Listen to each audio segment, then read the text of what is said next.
வணக்கம், என்னுடைய பேர் தட்சிணாமூர்த்தி. கலெக்டிவா நாலேஜ் அகாடமி சார்பாக இப்போ நான் உங்கள் கூட பேசிகிட்டு இருக்கேன்.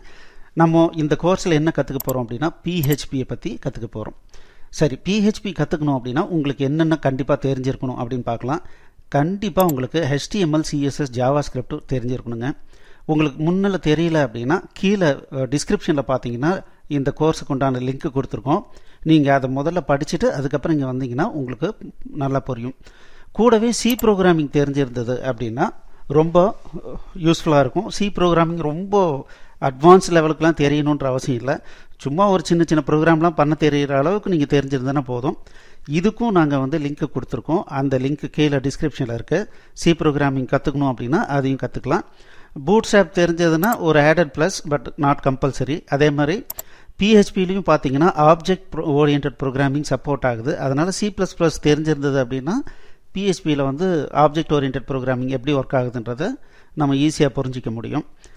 இந்த லிங்க்லாம் கீழே இருக்குது. உங்களுக்கு தெரியல அப்படின்னா நீங்கள் அதையும் படிங்க. ஓகே, இந்த பிஹெச்பினா என்ன சார் அப்படின்னா it is a server side scripting language அப்படின்னு சொல்கிறாங்க. சர்வர் சைடு ஸ்கிரிப்டிங் லாங்குவேஜ்னா என்ன அப்படின்னா, இப்போ பார்த்தீங்க அப்படின்னா இதுதான் நம்மளுடைய வெப் சர்வர். இப்போ நம்ம HTML, CSS, JavaScript இதெல்லாம் என்ன பண்ணுறோம், நிறைய ஃபைல் கிரியேட் பண்ணுறோம். அந்த ஃபைலெல்லாம் என்ன பண்ணுறோம் அப்படின்னா ஒரு வெப் சர்வரில் கொண்டு போய் லோட் பண்ணிடுறோம். இந்த வெப் சர்வர் பார்த்தீங்க அப்படின்னா நிறைய இருக்குது. அப்பாச்சின்னு ஒரு சர்வர் இருக்குது. அப்பாச்சி பார்த்தீங்க அப்படின்னா IIS இன்டர்நெட் இன்ஃபர்மேஷன் சிஸ்டம் அப்படின்னு சொல்லிட்டு ஒரு சர்வர் இருக்குது. இது மைக்ரோசாஃப்ட்னுடைய இது. இந்த மாதிரி நிறைய வெப் சர்வர்ஸ் இருக்குது.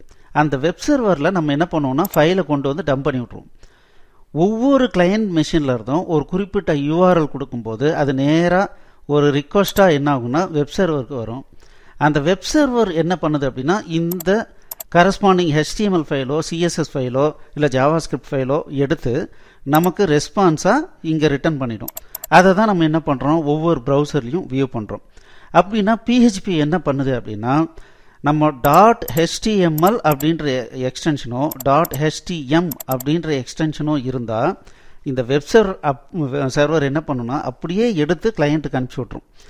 வேறஸ் நான் இப்போ ஒரு ஃபைல் PHP அப்படின்னு சொல்லி ஒரு எக்ஸ்டென்ஷன் கொடுத்து ஒரு ஃபைலை கிரியேட் பண்ணிட்டேன்னா இந்த வெப் சர்வர் என்ன பண்ணுன்னா அந்த ஃபைலை எடுத்து PHPக்கு பாஸ் பண்ணிடும். இந்த PHP அப்படிங்கிற இப்போ நம்ம கற்றுக்கக்கூடிய என்ஜின் என்ன பண்ணும் அப்படின்னா நம்ம கோடிங் எழுதியிருப்போம். இந்த PHP ஃபைலில் HTML தான் இருக்கும். அது கூட சில ஸ்கிரிப்ட் இருக்கும். அந்த ஸ்கிரிப்டை PHP என்ஜின் மட்டும்தான் புரிஞ்சிக்க முடியும். அது என்ன பண்ணுன்னா அதை புரிஞ்சு அது தேவைப்பட்டுச்சுன்னா MySQLன்ற டேட்டாபேஸையோ இல்லை சர்வரில் இருக்கிற வேறு ஃபைல்ஸையோ இல்லை இந்த கிளையண்ட்னுடைய செஷனையோ இது ரிலேட்டடாக ஏதாவது இன்ஃபர்மேஷன் வேணுன்னா எடுத்து அதுக்கப்புறம் எங்கெல்லாம் ஸ்கிரிப்ட் போட்டிருக்கோமோ அங்கே ஸ்கிரிப்ட் இருக்கிற இடத்துலலாம் சில கண்டென்ட்டை ஃபில் பண்ணி அதுக்கப்புறம் என்ன பண்ணோம் அப்படின்னா இந்த வெப் சர்வர் வழியாக கிளையண்ட்டுக்கு ரெஸ்பான்ஸாக வந்துடும். அவ்வளோதான். அப்போது அதனால தான் என்ன சொல்கிறோன்னா PHP அப்படிங்கிறது ஒரு சர்வர் சைடு ஸ்கிரிப்டிங் லாங்குவேஜ். அது ஒவ்வொரு ப்ரௌசர்லேயும் கிளையண்ட்னுடைய மிஷின்லையும் ரன் ஆகாது. அது எங்கே ரன் ஆகும், சர்வர் சைடில் மட்டும்தான், வெப் சர்வருக்கு கீழே தான் அது ரன் ஆகும். இது ஏன் சார் ரொம்ப பவர்ஃபுல்லாக இருக்குது அப்படின்னா ரொம்ப ரொம்ப சிம்பிளுங்க. உடனே நீங்கள் ரைட் பண்ணி உடனே டெஸ்ட் பண்ணிக்க முடியும். இது பார்த்தீங்க அப்படின்னா டைனமிக் பேஜஸ்ன்னு சொல்கிறாங்க. HTML அப்படின்னா ஸ்டாட்டிக் கண்டென்ட்ஸ். ஒன்ஸ் டிசைன் பண்ணும்போது என்ன கண்டென்ட் போடுறோமோ அந்த கண்டென்ட் தான் காலகாலத்துக்கு இருக்கும். ஆனால் எனக்கு ஒரே பேஜ் தான், ஆனால் யூசருக்கு தகுந்த மாதிரி யூசர் ரிக்வெஸ்ட் பண்ணுற மாதிரி கண்டென்ட் மாற்றிக்கிட்டே இருக்கணும் அப்படின்னா அதுக்கு பேர் டைனமிக் பேஜ்னு சொல்கிறாங்க. அந்த டைனமிக் பேஜ் கிரியேஷன் தான் இந்த PHP ஸ்கிரிப்டிங்கில் நம்ம பண்ண போகிறோம். இன்னொன்று என்ன அப்படின்னா இன்ட்ராக்டிவ் பேஜஸ். இப்போ நீங்கள் நிறைய அமேசான், ஃப்ளிப்கார்ட் இந்த மாதிரி வெப்சைட்லாம் போயிட்டு ஏதாவது ஒரு ஐட்டத்தை கிளிக் பண்ணிங்க அப்படின்னா அதனுடைய டீட்டெயில் வரும். எகன் அதில் பார்த்தீங்க அப்படின்னா ப்ரைஸ் ரேஞ்சு கொடுத்துருக்கோம். அந்த ப்ரைஸ் ரேஞ்சு செலக்ட் பண்ணிங்கன்னா ஆட்டோமேட்டிக்காக அந்த பேஜில் அதுக்கு உண்டான ப்ராடக்ட் மட்டும் வரும். இதெல்லாம் என்னன்னு சொல்கிறோன்னா இன்ட்ராக்டிவ் பேஜஸ். நார்மலாக ஒரு ஸ்டாட்டிக் பேஜில் இப்படி பண்ண முடியாது. அதை இந்த PHPயில் நம்ம பண்ணலாம். யூசர் என்ன ரிக்வெஸ்ட் பண்ணுறாருன்றதை பார்த்துட்டு அதுக்கு தகுந்த மாதிரி அந்த பேஜில் கண்டென்ட்டை டைனமிக்காகவும் இன்ட்ராக்டிவாக மாற்றுறது தான் இந்த PHPயினுடைய வேலை. சரி, PHP அப்படின்னா என்ன சார் அர்த்தம்? இதுக்கு ஏதாவது எக்ஸ்பேன்ஷன் இருக்கா? என்ன அப்படின்னா Hypertext Preprocessor அப்படிங்கிறது தான் PHP.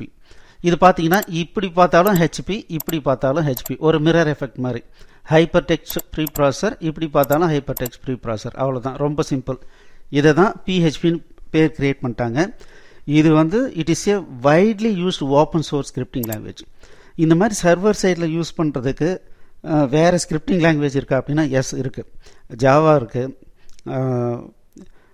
.NETலாம் பார்த்தீங்கன்னா நிறைய டெக்னாலஜி இருக்குது. C#, VB.NET, இந்த மாதிரி நிறைய ஸ்கிரிப்டிங் லாங்குவேஜ் இருக்குது. அது கூடவே இந்த PHPயும் ரொம்ப ரொம்ப கிட்டத்தட்ட 50% இன்றைக்கி பார்த்தீங்கன்னா வெப்சைட்ஸ்லாம் பார்த்தீங்கன்னா PHPயில் தான் இருக்குது. குறிப்பாக சொல்லணும்னா ஃபேஸ்புக் பார்த்தீங்கன்னா இன்னும் PHPயில் தான் இருக்குது. ரைட், அதுக்கப்புறம் பார்த்தீங்கன்னா PHP scripts are executed on the server. இது என்ன ஆகும்? சர்வர் சைடில் தான் எக்ஸிக்யூட் ஆகும். எக்ஸிக்யூட் ஆகிட்டு அந்த HTML ஃபைலில் ஸ்கிரிப்ட் எங்கெல்லாம் இருந்துச்சோ அங்கே ஒரு சில கண்டென்ட்டை மட்டும் ரீப்ளேஸ்மெண்ட் பண்ணி ரிட்டர்ன் பண்ணிடும். அப்போது இது எங்கே ரன் ஆகுது? சர்வர் சைடில் ரன் ஆகுது. அதுக்கப்புறம் PHP is free to download and use. இது பார்த்தீங்க அப்படின்னா ஆரம்ப காலத்தில் லேம்ப்னு சொல்லுவாங்க. எல்னா லைனக்ஸ், ஏனா அப்பாச்சி, எம்னா MySQL, Pனா PHP.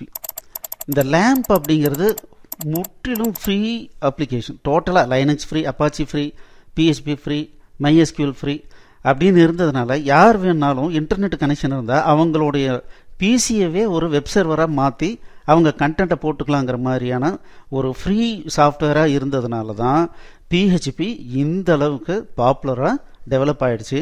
இன்றைக்கி பார்த்தீங்க அப்படின்னா நிறைய பேர் இதுக்கு வந்து சப்போர்ட் கொடுத்துக்கிட்டு இருக்காங்க. நீங்கள் நார்மலாக கோடிங் எழுதவே தேவையில்லை, எல்லாமே நீங்கள் சர்ச் பண்ணிங்கன்னா அதுவே ரெடிமேடாக இருக்கும். நம்ம எடுத்து ரீயூஸ் பண்ணிக்கிற அளவுக்கு இன்றைக்கி PHP ரொம்ப வளர்ந்துருக்கு. சரி, PHP அண்ட் சர்வர் சைடு எப்படி ஒர்க் ஆகுதுன்னு பார்த்தோம். ஒரு கிளையண்ட்டு ஒரு பேஜை ரிக்வெஸ்ட் பண்ணுறாரு. ரிக்வெஸ்ட் பண்ணும்போது .phpன்னு இருந்ததுன்னா வெப் சர்வர் என்ன பண்ணும் அப்படின்னா அந்த ஃபைலை எடுத்து PHPக்கு அனுப்போம். PHP அதனுடைய ஸ்கிரிப்டிங் எங்கெல்லாம் யூஸ் பண்ணியிருக்கோமோ அந்த இடத்துக்கெல்லாம் இந்த MySQL ஃபைல், MySQL டேட்டாபேஸ், இல்லை ஃபைலு, இல்லை செஷன், இல்லை இந்த இன்பில்ட்டாக ஏதாவது ஃபங்க்ஷன் யூஸ் பண்ணியிருந்தோம்னா அதை யூஸ் பண்ணி சில கண்டென்ட்டை ரீப்ளேஸ்மெண்ட் பண்ணி ரெஸ்பான்ஸாக கிளையண்ட்டுக்கு வந்துடும். மொத்தத்தில் டைனமிக் கண்டென்ட்டை கிரியேட் பண்ணுறதுக்கு இந்த PHP யூஸ் ஆகுது. இது ஒரு எக்ஸாம்பிள் பார்க்கும்போது உங்களுக்கு ரொம்ப ஈஸியாக புரியும். ரைட்டு, இந்த PHPயில் நம்ம என்ன சார் கற்றுக்க போகிறோம் அப்படின்னா 4 விஷயங்கள் தான். ஒன்று, PHPங்கிறது ஒரு லாங்குவேஜ். அப்போ ஒவ்வொரு லாங்குவேஜுக்கும் சில ஃபீச்சர்ஸ் இருக்கும். அந்த ஃபீச்சர்ஸை நம்ம லேர்ன் பண்ண போகிறோம். என்ன ஒரு அட்வான்டேஜ்னா சி ப்ரோக்ராமிங் தெரிஞ்சதுன்னா 75% அதில் இருக்கிற எல்லா ஃபீச்சரும் இதில் இருக்குது. அதனால் டைரெக்டாக நம்ம ஈஸியாக ப்ரோக்ராமிங் பண்ண ஆரம்பிக்கலாம். அதுக்கப்புறம் நம்மளுடைய HTML வந்து ஃபார்ம்ஸ்ன்னு சொல்லி நம்ம க்ரியேட் பண்ணுவோம். சரி, ஃபார் எக்ஸாம்பிள் இமெயில் வந்து கான்டாக்டஸ்ன்னு போட்டு சப்ஜெக்ட்டு டிஸ்கிரிப்ஷன் போட்டு சப்மிட்னு ஒரு பட்டன் கொடுப்போம். அந்த சப்மிட்னு பட்டன் கொடுத்தா இந்த சப்ஜெக்டையும் டிஸ்கிரிப்ஷனையும் எடுத்து ஒரு இமெயில் அனுப்பணும் அப்படின்னா அதுக்கு நம்ம PHPயில் தான் பண்ண முடியும். ஏதாவது ஒரு சர்வர் சைடு ஸ்கிரிப்டிங்கில் தான் பண்ண முடியும். அதை இந்த PHPயில் பண்ண போகிறோம். அப்போ அந்த மாதிரி ஃபார்ம்ஸில் இருக்கிற கண்டென்ட்டை எப்படி ரீட் பண்ணுறது, எப்படி மேனிப்புலேட் பண்ணுறதுங்கிறத PHP யூஸ் பண்ணி எப்படி பண்ணுறதுங்கிறத பார்க்க போகிறோம்.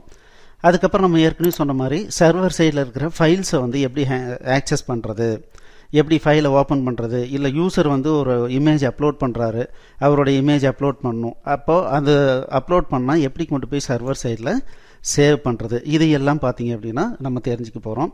அதுக்கப்புறம் டேட்டா பேஸில் எப்படி வந்து ரெக்கார்டு க்ரியேட் பண்ணுறது, ஸ்ட்ரக்சர் எப்படி க்ரியேட் பண்ணுறது, கண்டென்ட் எப்படி போட போகிறோம், இது எல்லாமே வந்து நம்ம படிக்க போகிறோம்.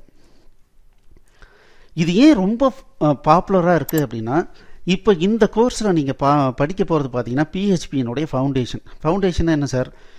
PHPயில் நீங்கள் கிரவுண்ட் அப்லேருந்து நீங்கள் ஒர்க் பண்ணணும் அப்படின்னா நீங்கள் என்னென்னலாம் தெரிஞ்சுக்கணுமோ அது எல்லாமே இதில் இருக்கும். நீங்களே ஃப்ரெஷ்ஷாக ஒரு வெப்சைட்டை நீங்கள் க்ரியேட் பண்ணலாம். ஆனால் இன்றைக்கி PHP மிகப்பெரிய ஆலமரமாக வளர்ந்துருக்கு. அது எப்படின்னா நீங்கள் வந்து மேக்ஸிமம் பார்த்தீங்கன்னா இந்த 3 கேட்டகரியில் தான் நம்ம வந்து வெப்சைட்ஸ் எல்லாம் ரெடி பண்ணுவோம். எப்படி? ஒன்று என்னென்னா ready to use content management system. CMSனா கண்டென்ட் மேனேஜ்மெண்ட் சிஸ்டம். அதாவது எனக்கு ஒரு வெப்சைட் போடணும், என்னுடைய ப்ராடக்ட் டீட்டெயிலு, கான்டாக்டஸ், இந்த மாதிரி டீட்டெயில் ஒரு 5-6 பேஜ் இருக்கிற மாதிரி எனக்கு வந்து பேஜ் டிசைன் பண்ணணும்னா இதுக்காக நம்மளும் உட்காந்து ஆரம்பத்தில் கோடிங் எழுதணுன்ற அவசியம் இல்லை. அதுக்கு ரெடிமேடான கண்டென்ட் மேனேஜ்மெண்ட் சிஸ்டம்னு இருக்குது. இதை இன்ஸ்டால் பண்ணி நமக்கு வேணுங்கிற மாதிரி வெப்சைட்டை ஈஸியாக டிசைன் பண்ணிக்கலாம். இந்த மாதிரி கண்டென்ட் மேனேஜ்மெண்ட் சிஸ்டம் பார்த்தீங்கன்னா வேர்ட்பிரஸ், ஜூம்லா, ட்ரூபால் இந்த மாதிரிலாம் இருக்குது. இது எல்லாமே ஃப்ரீயாக நமக்கு கிடைக்குது. அதே மாதிரி பார்த்தீங்கன்னா இ காமர்ஸ், அதாவது ஷாப்பிங் கார்ட் மாதிரி நம்ம கடையில் ஒரு 10 ப்ராடக்ட் இருக்குது, அந்த ப்ராடக்ட்டை போடணும், எத்தனை குவான்டிட்டி அப்படின்னு ஃபீட் பண்ணி அவங்க ஆட் பண்ணிட்டாங்க அப்படின்னா ஃபைனலாக வந்து பேமெண்ட் பண்ணுற வரைக்கும் என்னென்ன பண்ணுமோ அது எல்லாமே ரெடிமேடாக ஸ்கிரிப்டிங் இருக்குது. நமக்கு தகுந்த மாதிரி ஃபைன் டியூன் பண்ண தெரிஞ்சுக்கிட்டால் போதும். அது பார்த்தீங்கன்னா மெஜென்டோ, ZenCart, OpenCart, Drupal இந்த மாதிரி நிறைய இது மாதிரி ஓப்பன் சோர்ஸ் இருக்குது. நம்ம எடுத்து நமக்கு தகுந்த மாதிரி மாடிஃபை பண்ணி யூஸ் பண்ண தெரிஞ்சதுன்னா போதும். நம்ம இம்மீடியட்டாக ரொம்ப டைம் விரயம் பண்ணாமல் நம்ம இம்மீடியட்டாக வெப்சைட்ஸை ரெடி பண்ண முடியும். இது இல்லாமல் இது மாதிரி கண்டென்ட் மேனேஜ்மெண்ட் சிஸ்டம் இல்லை சார், இ-காமர்ஸ் இல்லை, எனக்குன்னு சில நான் வந்து டிஃப்ரெண்ட்டாக நான் வந்து வெப்சைட்டை ஃப்ரம் த ஸ்க்ராட்ச்லேருந்து ரெடி பண்ணோம். ஆனால் சில திரும்ப பண்ண வேண்டிய வேலையை மட்டும் எனக்கு வேண்டாம் அப்படிங்கிறவங்களுக்கு சில ஃப்ரேம் ஒர்க் கொடுத்துருக்காங்க. ஃப்ரேம் ஒர்க் அப்படின்னா இதில் குறிப்பாக ஒரு ஃபார்மேட் கொடுத்துருவாங்க. இந்த இடத்துல போய் இப்படிலாம் கோடிங் பண்ணிங்கன்னா உங்களுக்கு இந்த பேஜ் அழகாக ரன் ஆகிடும், செக்யூரிட்டி இருக்கும், எல்லாமே பண்ணலாம் அப்படின்ற மாதிரி இருக்கும். அதில் நிறைய லைப்ரரி ஃபங்க்ஷன்ஸும் நிறைய க்ரியேட் பண்ணியிருப்பாங்க. அதை யூஸ் பண்ணியும் நம்மளுடைய ஒர்க்கை நம்ம பண்ணிக்கலாம். அந்த மாதிரி ஃப்ரேம் ஒர்க் பார்த்தீங்கன்னா Zend, E2, தட் இஸ் Y2ன்னு சொல்லுவாங்க, CakePHP, Categorised, இந்த மாதிரி நிறைய ஃப்ரேம் ஒர்க்ஸ் இருக்குது. இதனால் இந்த PHPன்றது ரொம்ப பாப்புலர். இந்த கோர்ஸில் நம்ம பார்க்க போகிறது நம்ம இந்த ப்ரீவியஸ் இதில் பார்த்த மாதிரி இந்த 4 விஷயங்களை பார்க்க போகிறோம். இது முடிச்சுட்டு நமக்கு டைம் கிடைக்கும் போது ஏதாவது ஒரு கண்டென்ட் மேனேஜ்மெண்ட் சிஸ்டம் இல்லை ஏதாவது ஒரு இ-காமர்ஸை நம்ம கண்டிப்பாக பார்க்க போகிறோம். அப்போது உங்களால் ஈஸியாக உங்கள் ஏரியாவில் நிறைய கம்பெனிகளுக்கு நீங்கள் வெப்சைட்டை ஈஸியாக டெவலப் பண்ணி கொடுத்து உங்களால் ஏர்ன் பண்ண முடியும். இல்லை நீங்கள் இப்போ PHPக்கு ஏகப்பட்ட ஜாப் ஆப்பர்ச்சுனிட்டி இருக்குது. நல்ல MNC கம்பெனிலே நீங்கள் போய் ஜாயின் பண்ண முடியும். வாங்க PHPயை நம்ம ஒவ்வொன்றா பார்க்கலாம். தேங்க்யூ.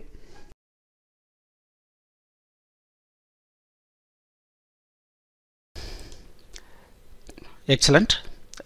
இந்த வீடியோ உங்களுக்கு பிடிச்சிருந்தால் லைக் பண்ணுங்கள், எங்கள் சேனலுக்கு சப்ஸ்கிரைப் பண்ணுங்கள், இந்த வீடியோவை ஷேர் பண்ணுங்கள், குறிப்பாக உங்களுடைய கமெண்ட்ஸ் எழுதுங்க. மேலும் எங்களுடைய அனைத்து கோர்ஸ் என்னென்ன வச்சுருக்கோன்றதை பார்க்குறதுக்கு கீழே இருக்கிற டிஸ்கிரிப்ஷனை கண்டிப்பாக படிங்க. தேங்க்யூ.